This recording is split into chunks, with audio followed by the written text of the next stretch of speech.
Estimados alumnos, a continuación presentaré un PowerPoint de contenidos como retroalimentación de los contenidos que se van a evaluar en nuestra primera prueba del curso PLC 1101. Los contenidos que vamos a ver son la comprensión literal, instrucciones, modelos de organización de párrafos, marcadores y conectores discursivos, adverbios, organizadores de información, líneas de tiempo y normas de habla. Recordemos que dentro de los contenidos que nosotros hemos visto, el primer contenido que vimos fue el de comprensión literal, donde vimos que la comprensión literal va a ser la extracción de la información de un texto de forma explícita y evidente. Además va a comprender las partes primordiales de la información de un texto, es decir, de la introducción, del desarrollo y de la conclusión. También sabemos que solamente va a informar.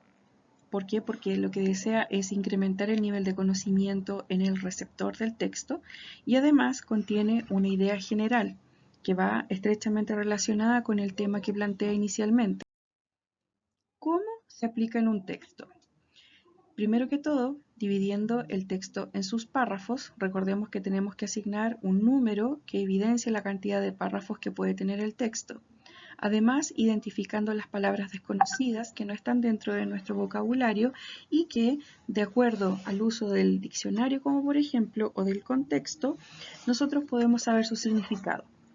Además, utilizando el contexto de las palabras para poder entender el sentido global del texto en general o el texto completo. Y además poniendo atención en los conectores, como por ejemplo, en primer lugar, esto es decir, entonces, etc. Y la estructura de organización del texto que se va a basar en tres partes: la introducción, el desarrollo y la conclusión. El texto instructivo. Sabemos que el texto instructivo, como vimos en nuestras clases, va a tener una finalidad, va a tener partes, va a tener ciertos usos y va a tener efectos en el receptor. ¿Cómo usamos el texto instructivo? Primero que todo, sirve para dar órdenes, instrucciones, ruegos o deseos. También se utiliza en segunda persona, como por ejemplo tú, como pronombre personal singular. También lo podemos utilizar en el vosotros, como pronombre personal plural. No se conjuga de forma ni positiva ni negativa, sino que es netamente de uso neutro, como por ejemplo dobla, pega, estira, recorta, etc. ¿Qué son los conectores y para qué nos sirven? Primero que todo van a dar sentido a la instrucción. Además van a ordenar, van a dar cohesión a lo que se dice o a lo que se escribe. Y además van a estructurar, ¿cierto?, la introducción, el desarrollo y la conclusión del texto. De esa manera, ¿cierto?, podemos aplicar el uso de los conectores. ¿Cómo lo aplicamos? Lo aplicamos cuando hicimos, ¿cierto?, la actividad de construcción de un origami, de un pez de papel, a través de un video que nosotros vimos en YouTube y a través de la guía de experiencia de aprendizaje número 1 de nuestro curso. ¿Qué vimos la clase siguiente o que vimos ayer para poder hacer una línea conductual de toda la información? Trabajamos en la experiencia de aprendizaje 2 del libro del estudiante, donde revisamos, ¿cierto?, el texto, la infografía acerca de los adictos a las redes sociales. También vimos los modelos de organización de párrafos. Vimos como definición qué era un párrafo y dijimos que era un texto breve de 3 oraciones de extensión como máximo que contiene una idea general. Además va a cumplir la función de informar a un receptor organizando las ideas que lo sostienen o que le dan sentido al texto en general. ¿Cuáles son sus clasificaciones? Son, según el sentido del tema del texto, se van a clasificar en dos tipos: en secuencia temporal, la cual va a entregar la información organizada en la estructura de los hechos de forma cronológica, es decir, en una línea de tiempo o a través de una formación temporal del tiempo, donde nosotros lo podemos ubicar, por ejemplo, en una biografía. También tenemos enumeración descriptiva, donde va a organizar los hechos en forma de lista, es decir, en un paso a paso de las operaciones que nosotros debemos ir realizando, como por ejemplo una receta de cocina. ¿Cuál es la relación según su relación con el sentido del texto, es otra forma en la que nosotros utilizamos esta modalidad, van a ser en base a 3 modelos, como por ejemplo, el modelo de problema-solución, el cual expone una problemática y conjuntamente con ello su solución. Tenemos el causa-consecuencia, el cual va a exponer orígenes o causales, ¿cierto?, junto con los efectos y consecuencias de un hecho, de un tema o de una situación. También tenemos comparación-contraste, donde busca exponer semejanzas y diferencias entre dos elementos, o pueden ser más. Uso de marcadores y conectores discursivos, en primer lugar, sirven para ordenar y dar un sentido lógico al texto o párrafo, ofrecen pistas al lector para poder entender las ideas del texto, organizan los párrafos de acuerdo al propósito del texto y los podemos encontrar como por ejemplo en primer lugar, después, luego, al mismo tiempo, entonces, etc., de forma indefinida. Algunos de ellos son, complementando lo anteriormente visto, antes, después, luego, por mañana, en ese momento, al anochecer, cuando, entonces, más tarde. También tenemos, ¿cierto?, en primer lugar, para comenzar, entonces, además, para finalizar, en conclusión, por un lado, es decir, etc. Los adverbios. Sabemos que los adverbios, como dice la palabra, junto al verbo, y sabemos que el verbo es el que realiza la acción dentro de una oración, sabemos que tenemos clasificaciones de distintos tipos. En este caso nosotros vemos los de tiempo y lugar, los cuales son ciertas palabras que utilizamos para añadir información al verbo, que van a ser, como dije anteriormente, las acciones que ejecutan, ¿cierto?, el sujeto dentro de una oración. Tenemos los adjetivos, que van a ser las cualidades, y otros adverbios como, en este caso, respecto del tiempo y el lugar. Adverbios de tiempo nosotros conocemos como ayer, hoy, mañana, siempre, nunca, luego, ya, ahora, frecuentemente, antes. Y tenemos los adverbios de lugar. Aquí, ahí, allí, allá, acá, cerca, lejos, arriba, abajo, delante, detrás, en el frente, encima, debajo, donde. Acá ustedes van a realizar, ¿cierto?, una ejercitación de los contenidos donde ustedes van a realizar una construcción de un texto breve utilizando adverbios de tiempo y lugar frente a la siguiente instrucción.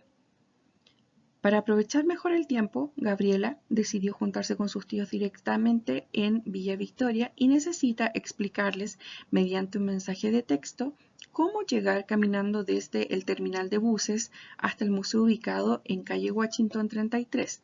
Para ello, usó la aplicación Moovit para entregarles indicaciones precisas.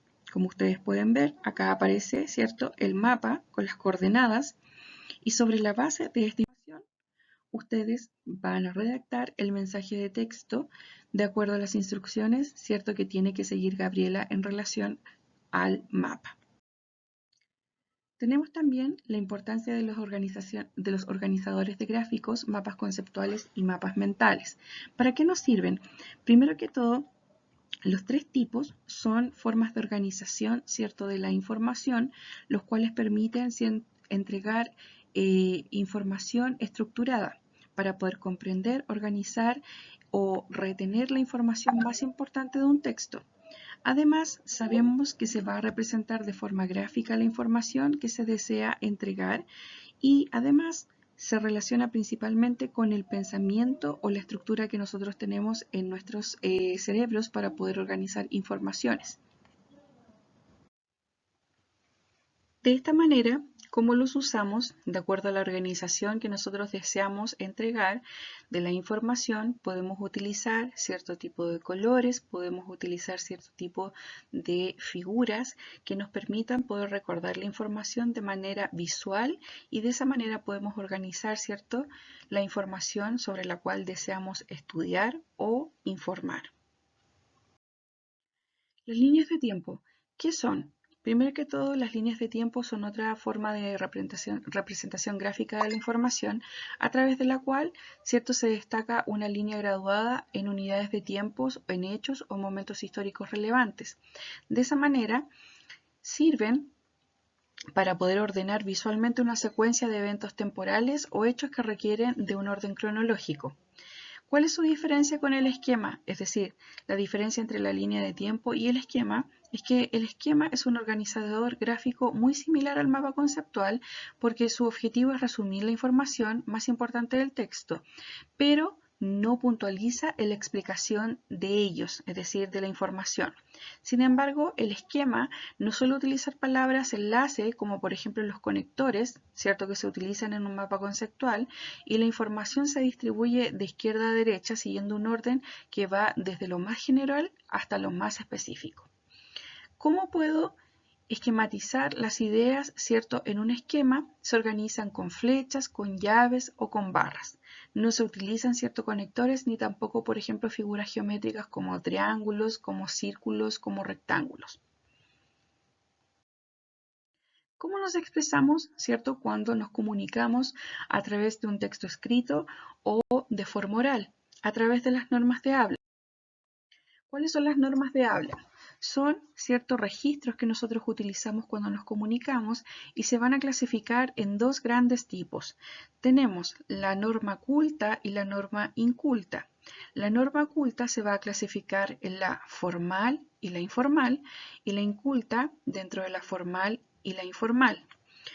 La norma culta, ¿cierto?, tiene que ver con el conocimiento que se tiene a través de un grado educativo o de la lengua.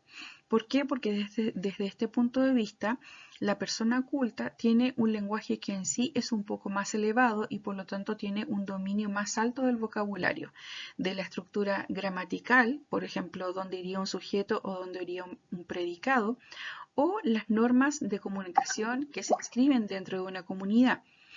Por otro lado, la norma inculta formal e inculta informal tienen que ver principalmente porque no cuenta, ¿cierto?, con conocimientos suficientes del lenguaje o de la cultura o de la lengua con la cual se utiliza para poder comunicarse.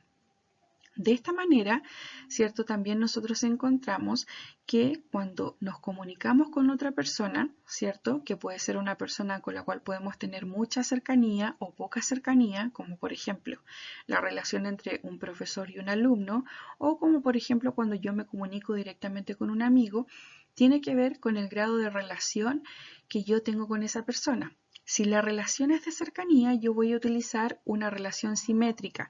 Por lo tanto, por lo general voy a utilizar una norma más bien inculta, donde voy a utilizar un tipo de lenguaje que va a ser más coloquial o que incluso puede basarse en ciertos modismos, como por ejemplo el uso del coa o palabras que tienen que ver con jergas más bien comunes. De ahí viene, por ejemplo, el hecho de que nosotros utilicemos la palabra cachai, la palabra de pana, etc. Cuando nosotros nos comunicamos con la norma culta, aplicamos directamente la norma de relación asimétrica. ¿Por qué? Porque tenemos roles distintos, tenemos distintos grados de educación, distintos grados de cultura y por lo tanto tenemos una cierta jerarquía, donde hay un interlocutor, en este caso un emisor, que puede tener un mayor grado cultural que el receptor. De esa manera hemos visto, en resumen, ¿cierto?, los contenidos que se van a evaluar dentro de la prueba número 1 del curso PLC 1101. Espero que les haya servido este video de reforzamiento. Que estén bien. Chao, chao.